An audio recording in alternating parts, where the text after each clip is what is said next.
अरे बाबा, स्वागत नाही घ्यायचं. अजितदादांचं दुःखद निधन झालं आहे आणि आणि म्हणून मी आपल्या सगळ्यांना या ठिकाणी वंदन करायला आलोय, भेटायला आलोय. महात्मा बसवेश्वर हे 12व्या शतकातील वीरशैव लिंगायत संप्रदायाचे धर्मगुरू काय कवे कैलास हे त्यांचं वचन प्रसिद्ध आहे. त्यांना देखील मी वंदन करतो, महात्मा बसवेश्वरांना, आणि त्यांना विनम्र अभिवादन करतो. महाराष्ट्राचे दिवंगत उपमुख्यमंत्री आमचे सहकारी अजितदादा पवार यांना देखील भावपूर्ण श्रद्धांजली अर्पण करतो. अतिशय दुःखद घटना या महाराष्ट्रामध्ये त्यांच्या जाण्याने घडलेली आहे आणि एकीकडे दुःखाचं सावट आहे. आणि अशा परिस्थितीमध्ये अत्यंत कठीण काळात निवडणुकाही आहेत आणि या निवडणुकांचा प्रचार करण्याची वेळ आपल्यावर आलेली आहे. आणि ही निवडणूक कार्यकर्त्यांची आहे आणि एकीकडे दुःख आहे, दुसरीकडे कार्यकर्त्यांच्या निवडणुका आहे. आणि म्हणून मी आपल्याला आपण प्रचार अतिशय साधेपणाने करतोय. कार्यकर्त्यांचा आग्रह, उमेदवारांचा आग्रह, आपल्या पदाधिकाऱ्यांचा आग्रह, आपल्या लाडक्या बहिणींना भेटायचं, त्यांच्याशी संवाद साधायचा, लाडक्या भावांना भेटायचं आणि त्यांना विनंती करायची की येत्या 7 तारखेला आपल्या महायुतीच्या उमेदवारांना निवडून जिल्हा परिषदेवर पाठवा. ही विनंती मी आपल्याला करायला आलेलो आहे. आणि मला विश्वास आहे की येणाऱ्या ज्या निवडणुका आहेत त्या आपल्या प्रत्येक जिल्हा परिषद गट आणि पंचायत समिती गटाचं भवितव्य ठरवणार आहे. आपल्या उद्याच्या भविष्याचा फैसला करणाऱ्या निवडणुका आहेत. आणि ग्रामीण भागातल्या निवडणुका आहेत.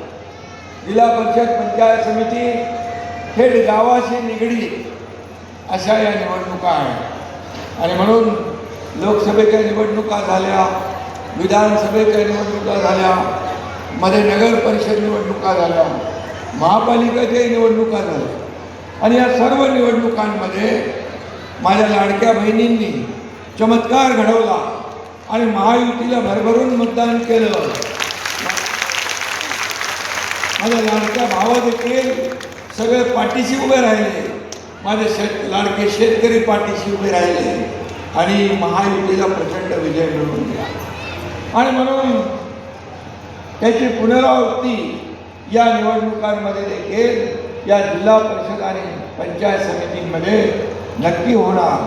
हे चित्र जे आहे, हे चित्र मी पाहतोय की भर उन्हामध्ये एवढ्या मोठ्या संख्येने, हजारोच्या संख्येने महायुतीचे या ठिकाणी पदाधिकारी, कार्यकर्ते, व्यासपीठावर आमचे सर्व उमेदवार इकडे थांबलेले आहेत, उमेदवार बसलेले आहेत. आणि म्हणून हे उमेदवार कार्यकर्ते आहेत. हे कार्यकर्त्यांची निवडणूक आहे.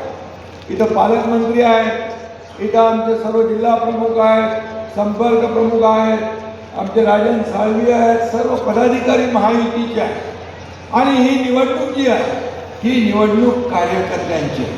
हेच कार्यकर्ते आम्हाला निवडून देतात, नेत्यांना निवडून देतात, कुणाला खासदार करतात, आमदार करतात, मंत्री करतात, मुख्यमंत्री करतात, उपमुख्यमंत्री करतात. आणि म्हणून मग जेव्हा यांच्या निवडणुका असतात कार्यकर्त्यांच्या, तेव्हा मात्र आम्ही सगळ्यांनी मिळून आमची स्वतःची निवडणूक समजून काम केलं पाहिजे, त्यांना निवडून आणलं पाहिजे. आणि म्हणून मी मुख्यमंत्री होतो तेव्हाही कार्यकर्ता म्हणूनच काम केलेलं आहे. कालही कार्यकर्ता होतो, आजही कार्यकर्ता आणि उद्याही कार्यकर्ता म्हणून मग काम करणार. खरं म्हणजे मी आपल्याला एवढंच सांगेन की महायुतीचं सरकार आपला, मी 2.5 वर्ष मुख्यमंत्री होतो, आपल्या सगळ्यांना माहीत आहे. या 2.5 वर्षामध्ये पायाला बिगरी लावून संपूर्ण महाराष्ट्रामध्ये फिरलो, गावागावात फिरलो, जिथे जिथे संकट आलं तिथं गेलो, जिथं आपत्ती आली तिथं गेलो, ज्या ज्या ठिकाणी आवश्यकता होती त्या ठिकाणी पोहोचलो. सर्वसामान्य आमची आमची बैठक तेव्हा अजितदादाही होते, बैठक झाली, आम्ही एक कमिटी गठीत केलेली आहे आणि या कमिटीचा अहवाल आल्यानंतर जे बोललोय आम्ही, कर्जमाफीचं आश्वासन दिलं, माझ्या शेतकऱ्यांना मी सांगू इच्छितो, विश्वास देऊ इच्छितो, तोही निर्णय आम्ही घेणार आणि माझ्या शेतकऱ्यांना देखील दिलासा देणार. त्याला हिंमत लागते, देण्याची दानत लागते. आम्ही घेणारे नाही, आम्ही देणारे आहोत. हे सरकार देणार आहे आणि म्हणून कितीतरी अशा योजना आम्ही केल्या की या राज्यामध्ये अनेक योजना केल्या.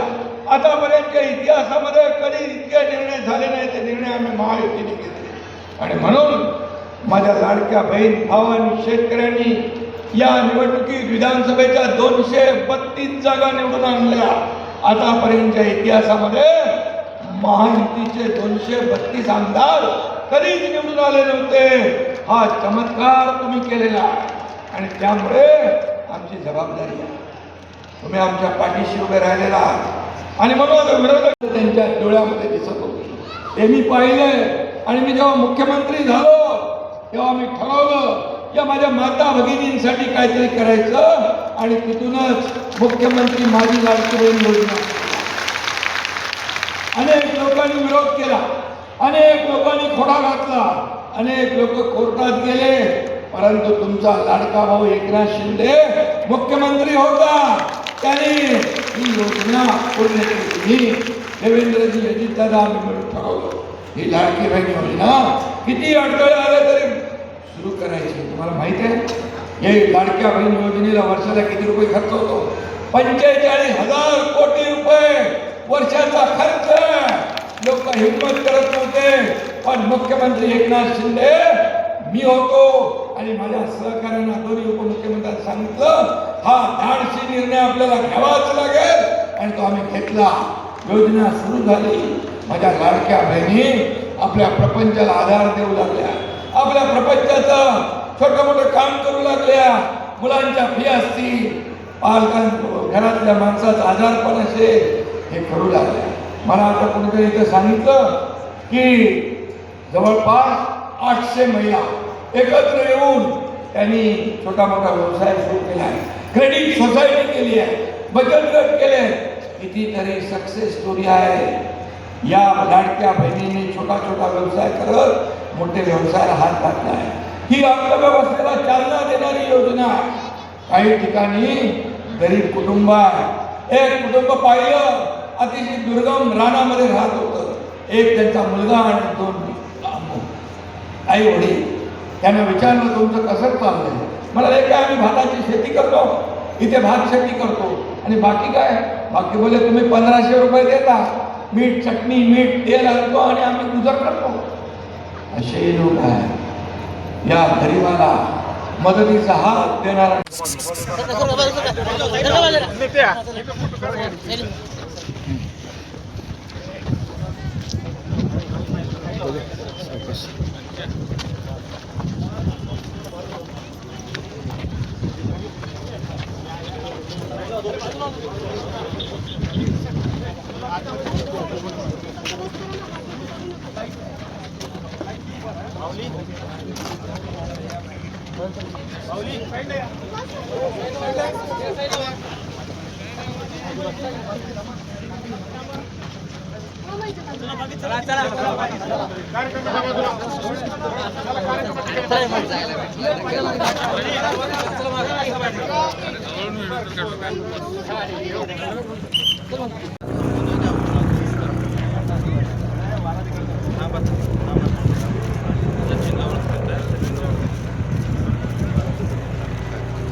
लांबच दिसते येत नाही क्रिकेट मीडिया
माहिती आहे मला सगळ्यांच्या सगळ्या सवयी माहिती आहे.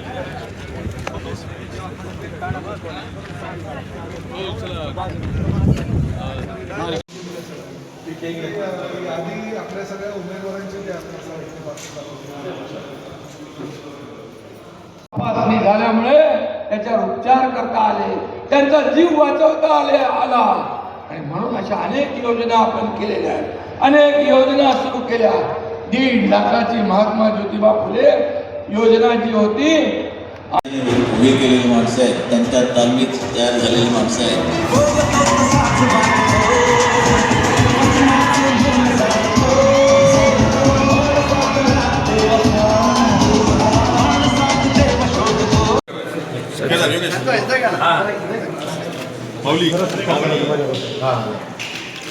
थँक्यू. तुम्ही आता ते चालू करा. हो.